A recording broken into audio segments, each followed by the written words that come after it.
कृष्णा। पिछली बार हमने भगवत गीता का क्यों पढ़नी चाहिए, कौन पढ़ सकता है, वो हमने देखा। और अभी हम देखेंगे कि प्रत्येक व्यक्ति का भगवान के साथ सीधा संबंध होता है और उसको स्वरूप सिद्धि कहा जाती है। तो स्वरूप सिद्धि क्या है, फिर भगवत गीता के विषय और किस प्रकार से हम स्वरूप सिद्धि प्राप्त कर सकते हैं, ये बहुत इंपॉर्टेंट सब्जेक्ट अभी हम देखने जा रहे हैं। तो हमने देखा हमारा भगवान से एक संबंध है, 5 संबंध था। आप पिछले पिछले सत्र में हमने देखा 5 संबंध है। भगवान के दास, शांत रस में हम पेड़ पौधे, इस प्रकार शांत रस में नदी, हमारा संबंध कृष्ण के साथ शांत रस में था, या सख्य दास्य रस में, या मित्र के रूप में, या पुत्र के रूप में, भगवान हमारे पुत्र ऐसे रूप में वात्सल्य भाव, या हम भगवान के प्रेमिका है, या भगवान की पत्नी। इस प्रकार भगवान से प्रत्येक व्यक्ति का सीधा संबंध होता है, वो हमने देखा। लेकिन अभी क्या है, वर्तमान जीवन की अवस्था में हमने न केवल भगवान को भुला दिया है, अभी तो हम भगवान के साथ अपने शाश्वत संबंध को भी भूल चुके हैं। अब देखिए, हम भगवान को नहीं भूले, सिर्फ हमारा जो संबंध था वो सब पूरा भूल गए। एक हम पहले पिक्चर में ऐसा आता है, कोई आदमी गिर जाता है, भूल जाता है वो कौन है। और एक ऐसा रोग भी होते हैं जो बिल्कुल याद नहीं रहता है, मेडिकल भाषा क्या,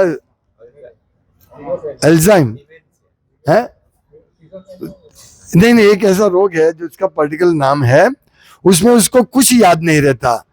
हाँ, कौन माता है, कौन पिता है, कौन बच्चा है, मैं कौन हूं, कुछ याद नहीं रहता। अब भी है अल्जाइमर, हाँ। तो ऐसा बिल्कुल याद नहीं रहता। इसी प्रकार अभी हम वो रोगिष्ट हो गए हैं, हमको याद नहीं है कृष्ण कौन है, हमारा कृष्ण के साथ क्या संबंध था, बिल्कुल भी याद नहीं है। आप सोचिए, एकदम सा भूल गए हैं, है ना। जैसे एक पिता पुत्र, अरे बेटा मैं तुम्हारा बाप हूं, नहीं, कौन बाप, ऐसे बिल्कुल हम भूल गए हैं, बिल्कुल भूला हो गए, भूला, हाँ, भूला भाई, सच में हम भूल गए। कृष्ण के साथ हमारा 5 संबंध में से एक संबंध हम बिल्कुल भूल गए। तो यह संबंध भक्ति की पूर्णता से ही जागृत होगा, यानी हम भक्ति करेंगे तो ये वापस संबंध जागृत हो सकता है। तो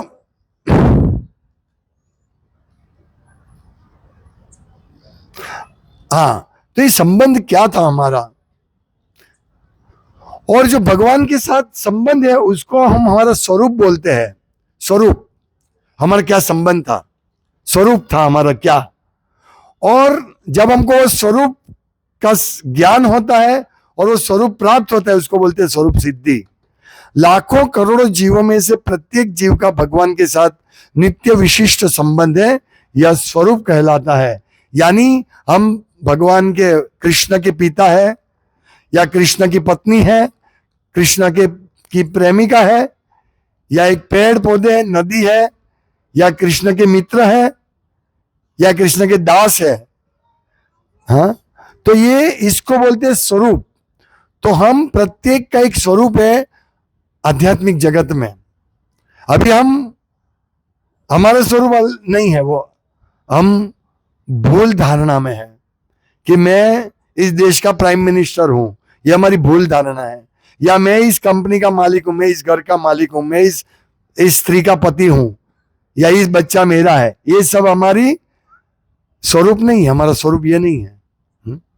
आप सोचिए, ये विषय भगवत गीता का है। तो प्रत्येक जीव का भगवान से संबंध होता है, नित्य विशिष्ट संबंध, उसका स्वरूप कहा जाता है। भक्त तथा भगवान के मध्य 5 प्रकार का संबंध हो सकता है, जो हमने देखा। पहला, निष्क्रिय अवस्था में भक्त हो सकता है, यानी आध्यात्मिक जगत में हम भगवान के, इस आध्यात्मिक जगत में पेड़ पौधे, गाय, नदी, टेबल, कुछ भी हो सकते हैं। दूसरा, सक्रिय अवस्था में भक्त हो सकता है, यानी हम भगवान का दास हो सकते हैं, भगवान के मित्र हो सकते हैं, और कोई माता पिता के रूप में भक्त हो सकता है, और कोई दंपति प्रेमी के रूप में भक्त हो सकता है। तो ये हमारा रियल स्वरूप सिद्धि, ये 5 में से हमारे को एक स्वरूप है। अभी हम भूल गए हैं, लेकिन ये हमारा स्वरूप है, ये 5 में से एक, और इसको स्वरूप सिद्धि बोलते हैं। तो ये स्वरूप कैसे जागृत किया जा सकता है, कैसे हमें याद आ जाए? जैसे हम लोग कोई व्यक्ति ड्रामा करते हैं, तो ड्रामा करते पूरा मेकअप करते, कपड़े चेंज हो जाते, राजा बनता है या शराबी बनता है। हाँ, फिर क्या करता है, ड्रामा पूरा हो जाता है, फिर मेकअप उतार देता है, कपड़ा उतार देता है, फिर वो अपने असल स्वरूप में आ जाता है। तो ये स्वरूप कैसे जागृत होगा?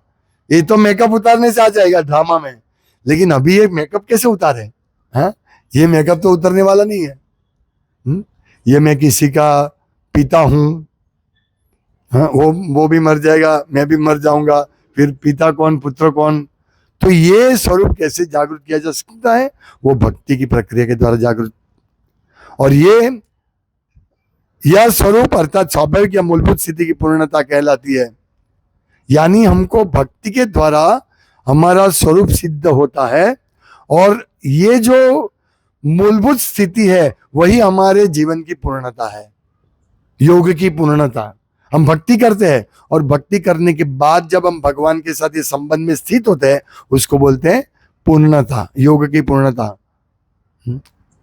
क्योंकि इस जगत में हम देखते हैं कहीं पे पूर्णता नहीं है।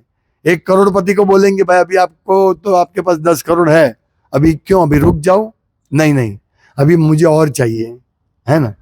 सबको पूर्ण बनना है बहुत। तो पूर्ण की भाषा, पूर्ण की व्याख्या, परिभाषा, डेफिनेशन मालूम नहीं कि पूर्ण कैसे नहीं है। भाई तुम्हारे पास 100 करोड़ आ जाएगा पूर्ण बनोगे? नहीं। 1 लाख करोड़ आएगा पूर्ण बनोगे? नहीं। किसी को मालूम नहीं पूर्णता क्या है। लेकिन जब हमारा भगवान के साथ स्वरूप सिद्ध हो जाएगा, तब उसको, वो हमारे जीवन की रियल पूर्णता है। नहीं तो कहां पूर्णता मिलेगी? कोई पूर्णता नहीं है। आप अंत तक काम करते रहोगे, हाँ, अंत तक 60 साल तक, 70 साल तक काम करते रहोगे, हमको और करते रहना पड़ेगा, हमारी पूर्णता नहीं आएगी। अर्जुन भक्त था और मैत्री में वह भगवान के संपर्क में था, तो ये अर्जुन के जीवन की पूर्णता है।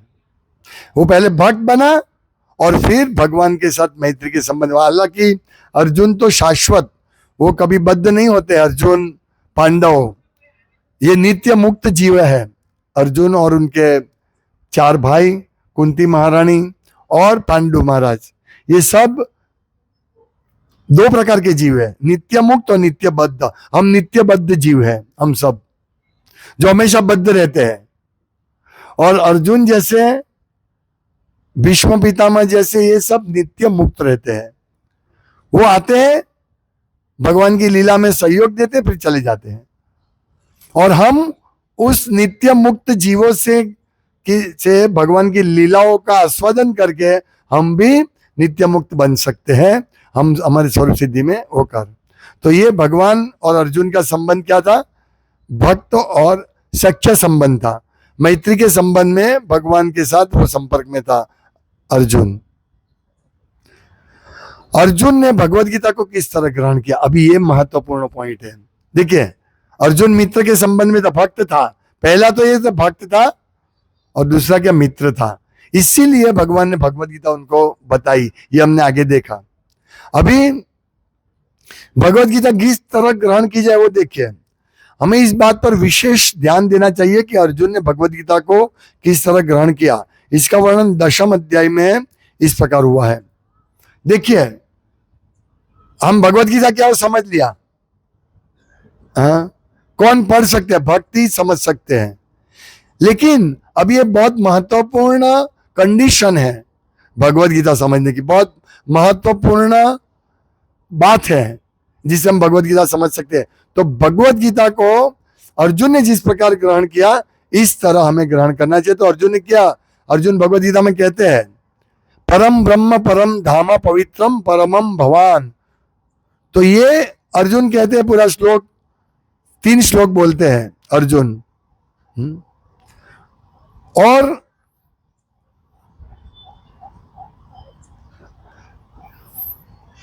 तो ये अर्जुन ने कहा किस प्रकार भगवत गीता ग्रहण करनी चाहिए। अर्जुन ने कहा भगवान परम धाम पवित्रम परम सत्य है, आप शाश्वत दिव्य आदि पुरुष अजन्म तथा महानतम है। ये सबसे पहली कंडीशन की भगवान को इस प्रकार स्वीकारना। कृष्ण को अर्जुन क्या कहते हैं कि आप परम धाम पवित्र, सबसे पवित्र है आप, और आप परम सत्य है, आपके ऊपर कोई सत्य नहीं है और आप ही रियल सत्य है। आप शाश्वत है, यानी कभी आपका नाश नहीं होगा। आप दिव्य आदि पुरुष है। आदि पुरुष अर्थात आप में से ही सब लोग आते हैं, यही आदि पुरुष आप। हाँ, अनादिर आदिर गोविंद सर्व कारण कारणम, अजन्म, आपका जन्म नहीं होता है, और महानतम है। तो अर्जुन ने इस प्रकार से कहा, तो जो व्यक्ति इस प्रकार भगवान को स्वीकार करेंगे कि ईश्वर परम कृष्ण, वही व्यक्ति भगवत गीता को समझने के लायक है। और भगवत गीता पढ़ने की यही योग्यता है कि परम परमेश्वर भगवान वाच। हम देखते हैं भगवत गीता में बहुत बार आता है श्री भगवान वाच, वह ऐसे नहीं कहते कृष्ण वाच, क्योंकि कृष्ण भगवान, इसलिए व्यासदेव कहते हैं भगवान वाच। समझे? अगर कृष्ण लिखा होता तो कोई बोलता कि भगवान तो और कुछ हो गया, लेकिन यहां लिखते भगवान वाच। तो अर्जुन ने यही कहा कि आप परम भगवान हो।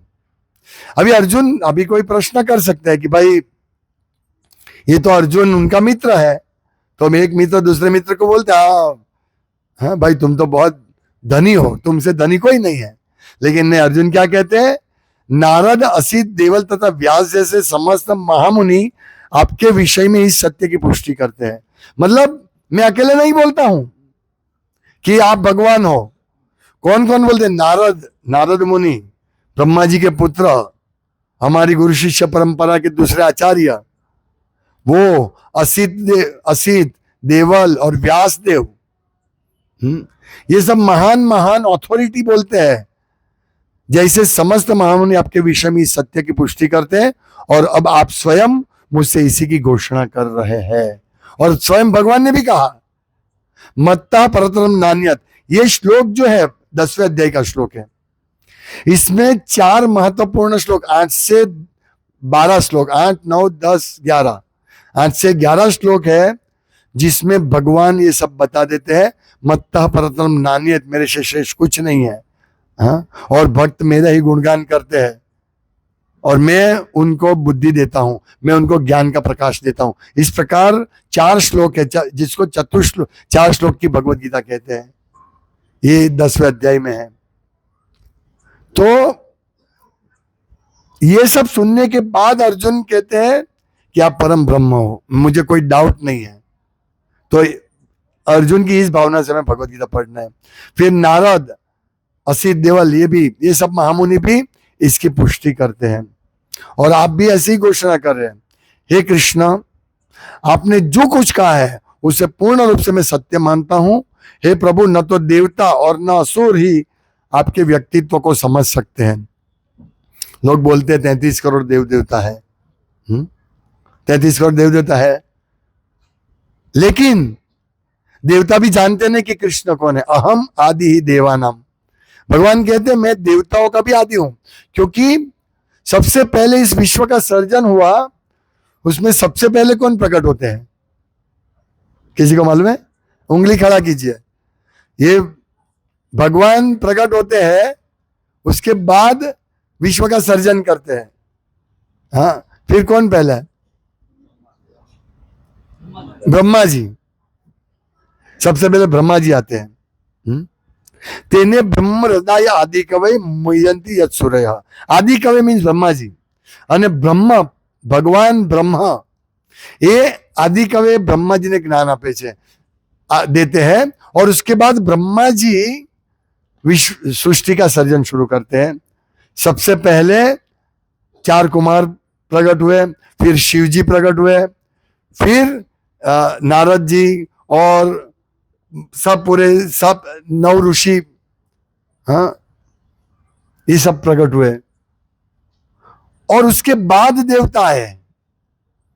देखिए, हालांकि देवता की सृष्टि भगवान ने की, पर पहले देवता नहीं थे। इसीलिए यहां कहते हैं कि अर्जुन कहते हैं कि न तो देवता और न असुर ही आपके व्यक्तित्व को समझ सकते हैं। क्यों? क्योंकि वो तो उनको मालूम ही नहीं भगवान कौन है, वो तो मेरे बाद आए सब। ब्रह्मा जी कहते हैं भगवान से भगवत गीता सुनने के बाद अर्जुन ने कृष्ण को परम ब्रह्म स्वीकार कर लिया। प्रत्येक जीव ब्रह्म है, लेकिन परम पुरुषोत्तम भगवान परम ब्रह्म है। तो ये चीज है कि हम सब जीव है, वो आगे मैं बताऊंगा। तो परम पुरुष भगवान है, और वो 33 करोड़ देवता से भी ऊपर है। 33 करोड़ देव और 33 करोड़ असुर, और भगवान उससे ऊपर है। सोचिए, कृष्ण जो कुछ भी कहते हैं उसे पूर्ण सत्य मानना है। दूसरी शर्त, पहले तो क्या है कि कृष्ण ही सभी देवता असुरों और सभी के मूल है, वही परम भगवान है, पहली बात। दूसरी बात, कृष्ण जो भी कहते हैं उसे पूर्ण सत्य मानना, ये भगवत गीता को समझने की दूसरी शर्त। ऐसा नहीं भगवत गीता में ये सही है ये गलत है, नहीं। हाँ, ये दूसरी बात कि सर्वमेतदम मन्ये, आप जो भी बोलते हैं वो उसको मैं स्वीकारता हूं। आप जो कुछ कहते हैं उससे मैं सत्य मानता हूं। ये दूसरी शर्त भगवत गीता पढ़ने की, समझने की। हाँ, अगर हम ये शर्त नहीं समझेंगे तो हम भगवत गीता नहीं समझ पाएंगे। तो कोई प्रश्न कर सकते हैं, भाई हम किसी को भगवत गीता देते हैं, लेकिन वो पहले ही थोड़ा ये मानेगा कि कृष्ण भगवान है, पूर्ण पुरुषोत्तम परमेश्वर, वो थोड़ी मानेगा। कौन मानेगा? तो फिर कैसे पढ़े भगवत गीता? नहीं। अगर कोई नहीं मानता है फिर भी भगवत गीता पढ़ता है तो धीरे धीरे धीरे 1 बार 2 बार पढ़ेगा, फिर उसको समझ में आएगा, और फिर वो इसको समझेगा कि यस, परम भगवान कृष्ण है, और कृष्ण जो बोलते हैं सत्य बोलते हैं। तब से हमारा भगवत गीता समझने की हमारे पूरा दृष्टिकोण बदल जाएगा। आप समझिए, ये 2 चीज अगर हम समझ लेंगे ना, लेकिन पहले दिन पहली रीडिंग में नहीं समझ पाएंगे, दूसरी बार भी शायद धीरे धीरे समझ पाएंगे। तो ये 2 चीज समझना है, तब हम भगवत गीता को ग्रहण कर सकते हैं। हाँ, तो ये दूसरी बात है। कोई यह सोच सकते हैं कि चूंकि कृष्ण अर्जुन के मित्र थे, अतः अर्जुन यह सब वाटुकारिका के रूप में कह रहा था, मतलब भगवान को मस्का मार रहा था, ऐसा कोई बोल सकते हैं? नहीं। अर्जुन कहते हैं कि कृष्ण को मैं ही भगवान नहीं मानता, अपितु नारद, असित, देवल तथा व्यास देव जैसे महापुरुष भी स्वीकार करते हैं। वे सब महापुरुष है जो समस्त आचार्य द्वारा स्वीकृत वैदिक ज्ञान का वितरण करते हैं। अतः अर्जुन कृष्ण से कहता है कि सर्वमेतदम मन्ये, आप जो कुछ कहते हैं उसे मैं सत्य मानता हूं। तो ये हम धीरे धीरे जैसे जैसे भगवत गीता पढ़ेंगे तो उसको हम सत्य मानेंगे। अभी हम भगवत गीता पहली बार पढ़ते, दूसरी बार पढ़ते हैं तो हमें कुछ समझ में नहीं आता है। पहली बार तो बिल्कुल समझ में नहीं आएगा क्या बोल रहा है। हाँ, ये क्या है? रजोगुण, सत्वगुण, तमोगुण, ब्रह्मा, प्रकृति, पुरुष, काल, क्षेत्र, क्षेत्रज्ञ, ये सब क्या है समझ में नहीं आएगा, है ना। क्षेत्र क्या है, क्षेत्रज्ञ क्या है, परमात्मा क्या है, कुछ समझ में नहीं आएगा पहली बार में। लेकिन धीरे धीरे धीरे इस प्रकार से सत्संग करेंगे, इस प्रकार से समझेंगे तो हमको पूरा समझ में आएगा। पूरा क्षेत्र क्या है, क्षेत्रज्ञ क्या है, ईश्वर परमात्मा कौन है, क्या परमात्मा और कृष्ण में कुछ डिफरेंस है, ये सब कुछ समझ में आएगा। तो हमें गंभीरता से सिर्फ पढ़ना है, फिर धीरे धीरे भगवान ओपन करेंगे। भगवान जैसे एक जादूगर होता है, एक जादूगर का एक बक्सा होता है, वो बॉक्स से खाली होता है बॉक्स, फिर वो जादूगर एक पर्दा वाइट, हाँ, का कुछ कागज का पर्दा, मिल्की वाइट कागज का पर्दा डालता है, फिर धीरे से अंदर एक बल्ब रखता है, वो बल्ब से धीरे धीरे हाथ उत्पन्न होता है, और फिर वहां से एक लड़की वो पर्दा को खोल के आ जाती है। हाँ? इस प्रकार से आप समझ रहे, तो इस प्रकार से जादू से हमको जादू लगता है, पर वास्तव में वो जादू नहीं है। तो इस प्रकार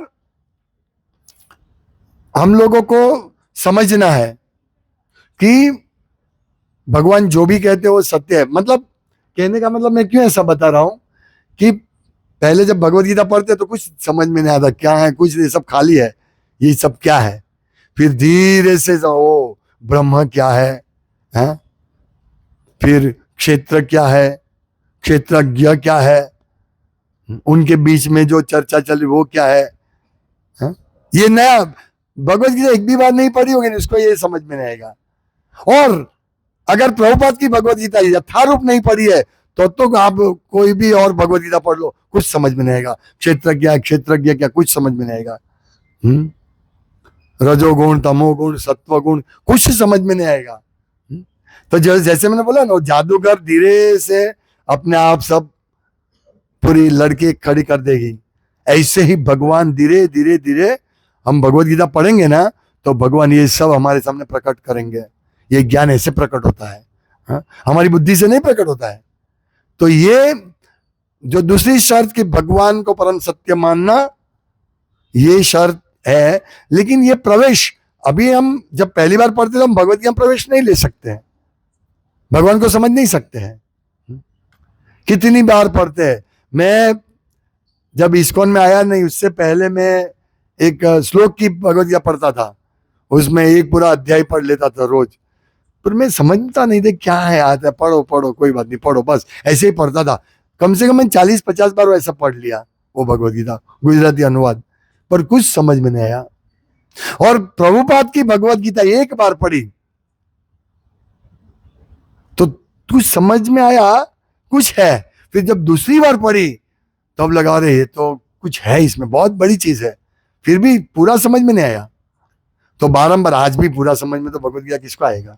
हाँ, अर्जुन को आज समझ में आ सकते हैं, हमको तो अभी धीरे धीरे आएगा। ज्ञानम ते हम सभी ज्ञानम समझ में आएगा, पर इसको अमल में लाना मुश्किल है। वो भी ये सब धीरे धीरे आएगा। मतलब टेंशन मत लीजिए। हाँ, एक टेंशन लेना है कि भगवत गीता पढ़ने का टेंशन लेना है। हाँ, टेंशन नहीं लेंगे, भगवत गीता नहीं पढ़ेंगे तो कभी हम ये दिव्य विषय को हम समझ नहीं सकेंगे। इसीलिए अवश्य हम सबको भगवत गीता पढ़नी है, समझ में नहीं आए तो भी। नहीं तो क्या कर देंगे, हम बंद कर देंगे। भगवत गीता ये एक कारण है। देखो,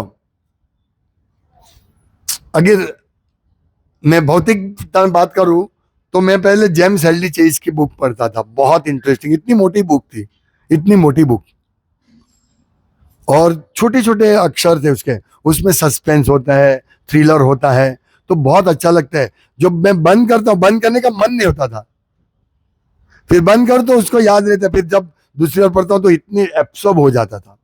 तो हम भगवत गीता में भी ऐसे ही एब्सॉर्ब हो सकते हैं, लेकिन हमारा वो विषय हम भूल गए, हम भूलाबाई है? इसीलिए हमारा कृष्ण के साथ कितना गाढ़ संबंध है वो हम भूल गए हैं, है ना? इसीलिए पहली बार भगवत गीता खोलते हैं या भगवत गीता खोलने का अगर हमको कंटाला आता है तो समझना है अभी हम भूलाबाई है, अभी भी हम भूलाबाई है, क्योंकि इंटरेस्ट नहीं है। लेकिन जो भगवत गीता रोज पढ़ता है वो भूलाबाई, उसका नाम बदली हो जाएगा, है ना? वो दास भाई बनेगा, कृष्ण दास भाई। तो ये हमको समझना है। तो चिंता मत कीजिए, पर भगवत गीता शुरू कीजिए। जितना हमको भगवत गीता पढ़ने का उत्साह रहेगा, अभी एक मैं दूसरी बात बोल, रामायण है, अभी रामनवमी आ रही, सब लोग रामायण पढ़ रहे हैं, तो रामायण पढ़ने में मजा आएगी, है ना? रामायण आप सोचो, मैं 5 पन्ना पढ़ूंगा, लेकिन अब 10 पन्ना भी पढ़ेंगे। अभी सब माता जी का सेशन चल रहा है रामायण, हाँ, सब माता जी रामायण पढ़ रहे हैं, रामनवमी आ रही है तो रामायण पढ़ते हैं ना तो हमको रखने का मन नहीं होता है। बहुत इंटरेस्टिंग है, सस्पेंस है, हाँ, थ्रिलर है, अभी क्या होगा, अभी क्या होगा, अभी क्या होगा। हाँ, तो ये रामायण और दिव्य कथा है, भगवान के राम की वीरता की कथा है, करुण करुण कथा है, वीरा की कथा है। आंख में से आंसू निकलते हैं जब भरत जाते हैं, भरत को मालूम पड़ता है राम चले गए, तो ये संवाद पढ़ते रोना आता है। जब भरत राम को पास जाते हैं लेने के लिए, तो हमको लगता है शायद भगवान आ जाएंगे। रामायण पढ़ते तो ऐसा लगता है शायद भगवान आ जाएंगे, लेकिन जब चर्चा देखते हैं ओ नहीं आएंगे भगवान। तो एकदम एकदम क्या बोलते हैं, लाइव लगता है रामायण, है ना। तो रामायण क्योंकि स्टोरी है, कथा है, तो भगवत गीता क्या है, सिद्धांत है, फिलोसॉफी है। और ये फिलोसॉफी को प्रैक्टिकल करने मुश्किल है। जैसे भाई झूठ मत बोलो, ये सिद्धांत है, झूठ नहीं बोलना चाहिए, लेकिन हमारे मुंह में झूठ आ ही जाता है। क्यों, आज मंगला आरती में नहीं आया, कल रात को बहुत देर हो गया इसलिए, पर दूसरा कारण होगा, मतलब झूठ बोलना मुंह में आ जाता है। तो ये हमारा स्वभाव है इस प्रकार से, तुरंत हम तो सिद्धांत क्या है कि झूठ नहीं बोलना चाहिए, लेकिन झूठ बोल देते हैं। इसी प्रकार भगवत गीता सिद्धांतों से भरा हुआ है, इसीलिए उसको अमल में, जीवन में अमल में लाना मुश्किल है। क्योंकि हमारा मन किसके लिए है, इंद्रिय भोग, सुख भुगतने के लिए, उसको सुख मिलना चाहिए। चाहे जेम्स एलडी चेस की कथा सुने, हैरी पॉटर की पिक्चर देखे, क्रिकेट मैच देखे, उसको मजा आनी चाहिए। है? क्रिकेट मैच में मिलता क्या है, कुछ नहीं। है? शायद किसी को मिला होगा, अभी तो इंडिया जीत गया तो 1,000 रुपया तो मिला होगा। अहमदाबाद गए, लोगों ने लाखों रुपया का, एक व्यक्ति ने हजारों हजार रुपया का खर्चा किया, तो 100-200 रुपया तो दिया होगा ना ये बुमराह ने। है? नहीं दिया, नहीं दिया, हमको मालूम है नहीं मिलेगा। है? हमको मालूम था कि क्रिकेट देखने जाएंगे, नहीं मिलेगा, नहीं मिलेगा, नहीं मिलेगा। पर हम गए, क्यों, मन को मजा आता है, मतलब सोचता है कि मजा आएगा, बहुत मजा आएगा। और सब जाते हैं, पर मजा तो कुछ आया नहीं। वो तो इतना रुपया ले गए, इतना रुपया ले, हम देखते रहे, हमारे सामने लेके गए, हमारे जेब के पैसे लेके गए। वो पैसा कहां से आता है, वो गवर्नमेंट देती है या कंपनी देती है। और कंपनी, कोई कंपनी है, कौन सी कंपनी, कोई भी एक कंपनी का नाम दो भाई, जाहिरात आती है जो भी है, तो वो पैसा कहां से, आपके साबुन में 25 रुपया बढ़ जाता है ना, वो 25 रुपया बुमराह के पास जाता है। 25 पैसा जो बढ़ गया ना, वो 25 पैसे में से 5 पैसा बुमराह के पास जाता है। हम सोचते हैं कि इसमें मजा आएगा। ये मन को क्या तुरंत की मजा चाहिए, तुरंत मजा आनी चाहिए, है ना। और भगवत गीता तुरंत मजा नहीं आएगी, क्योंकि इसमें सिद्धांत है, इसमें सिद्धांत है। जैसे क्रिकेट मैच में हारने वाले और जीतने वाले दोनों को लाभ है, इसी प्रकार भगवत गीता में, पर वो लाभ अस्थाई लाभ है। इसी प्रकार भगवत गीता को पढ़ने वाले को और समझने वाले को दोनों को लाभ होगा, आप समझिए। पर ये लंबा टाइम लग सकता है इसमें, क्योंकि इसमें आपको, आप चाहते वैसे नहीं होगा, आप चाहते ऐसे नहीं होगा। पर अगर हम कंपैरिजन करें ये भौतिक जगत के सुख को और भगवत गीता के सुख को, तो देखिए, मैंने आज सुबह भी बताया था कि जब क्रिकेट मैच में हम जीतने के आते हैं, या हमारी टीम का प्लेयर कोई छक्का मारता है, या हमारी टीम का बॉलर कोई विकेट लेता है, तो सब लोग चिल्लाते हो, हाँ, कितना जोर जोर से चिल्लाते हैं, है ना। लेकिन जो चिल्लाते हैं, जिसने विकेट लिया उसको मैन ऑफ द मैच मिलेगा, उसके बाद जो चिल्लाने वालों को कुछ नहीं मिलेगा। हाँ, उसको तो 10 रुपया का वो गले का खींच खींच का खाना पड़ेगा, है ना। उसको कुछ नहीं मिलेगा।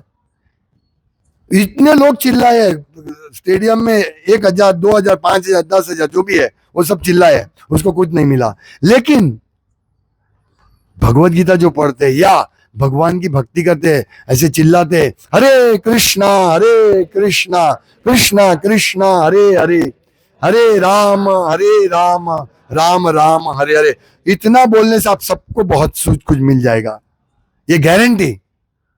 हरे नाम हरे नाम हरे नाम एवं केवलम। आपने इतना बड़ा काम किया, आप भी चिल्लाए, हाँ आप भी चिल्लाए, लेकिन सबका नोट किया भगवान ने।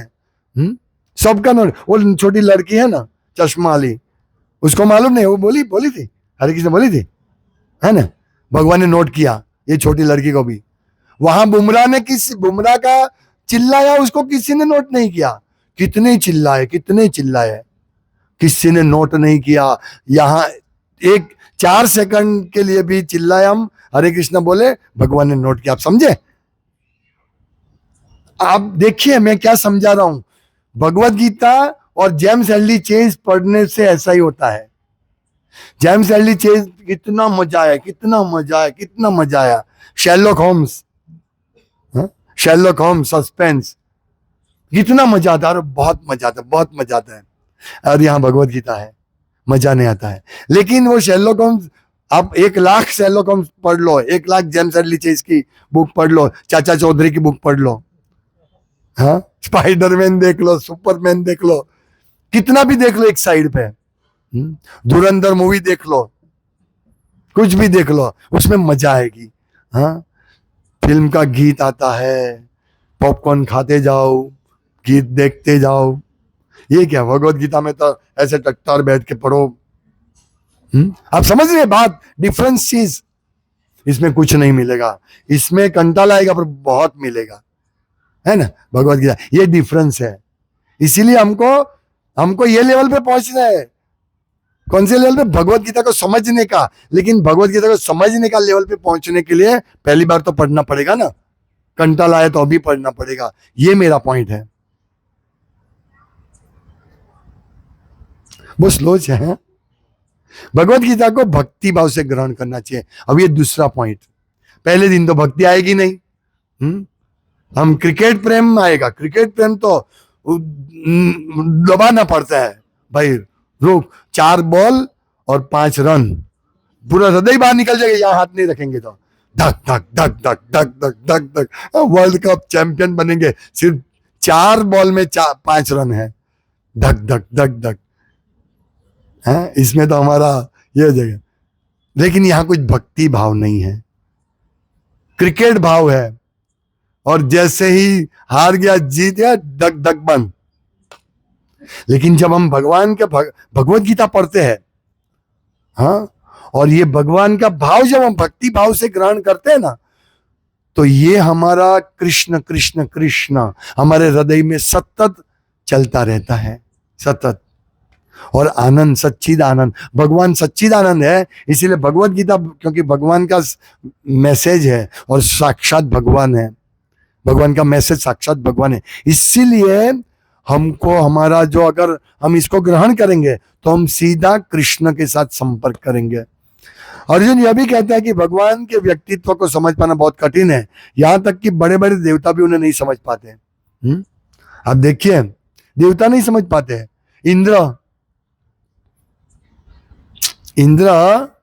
बहुत बार गड़बड़ किया। इंद्र ने एक बार,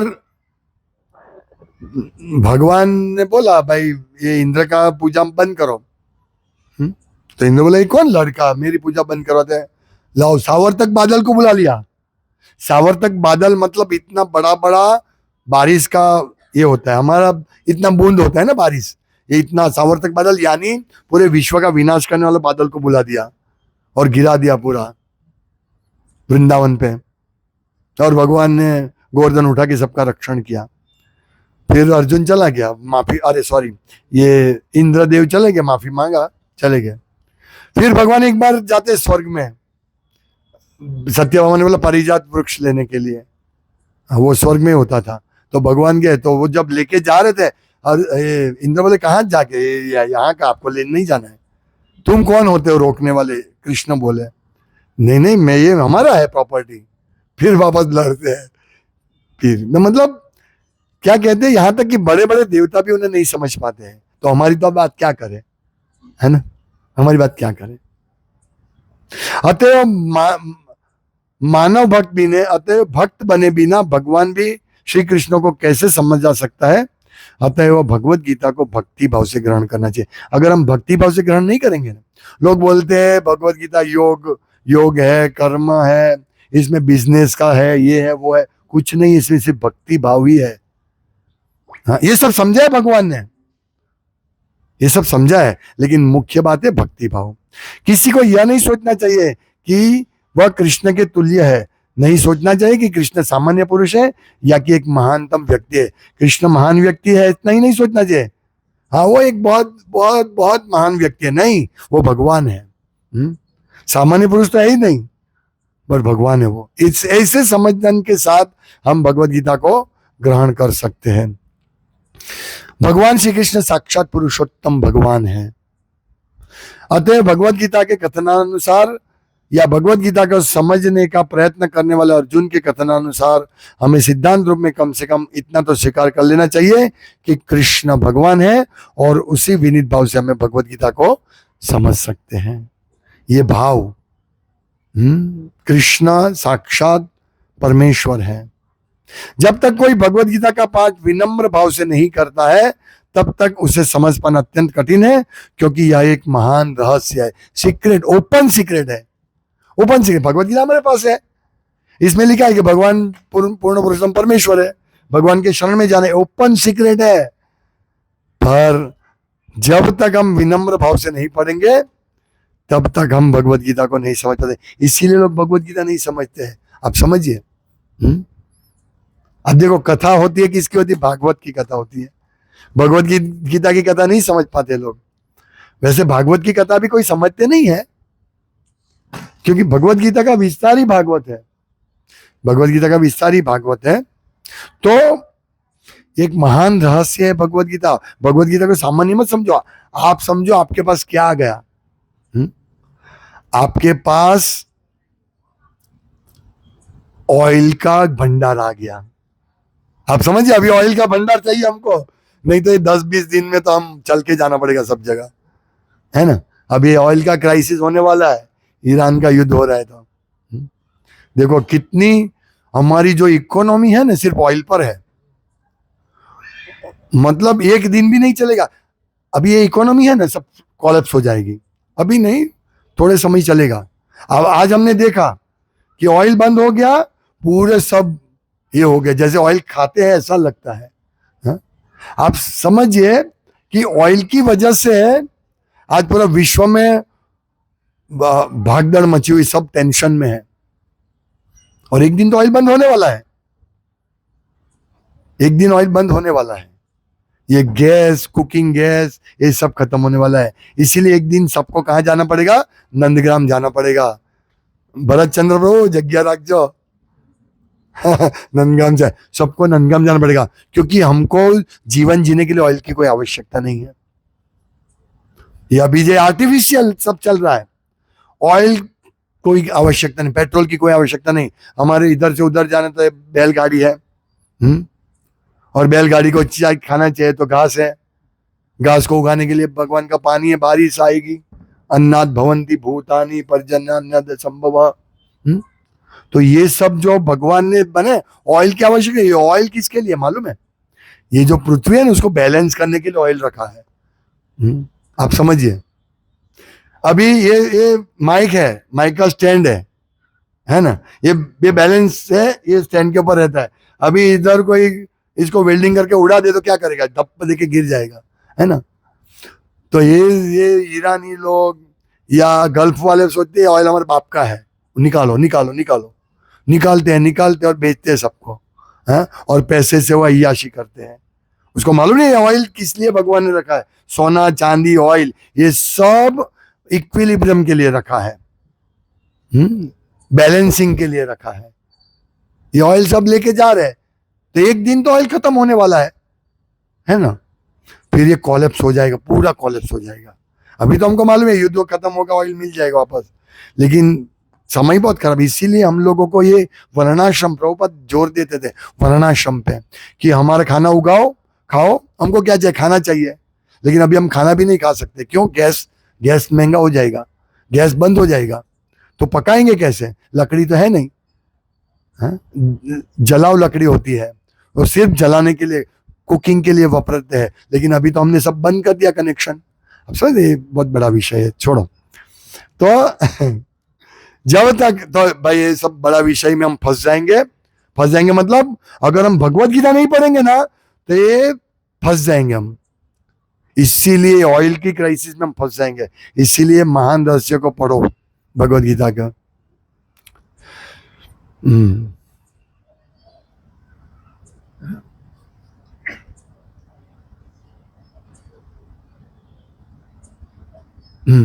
ठीक है, तो अभी हम यहां पूरा करते हैं।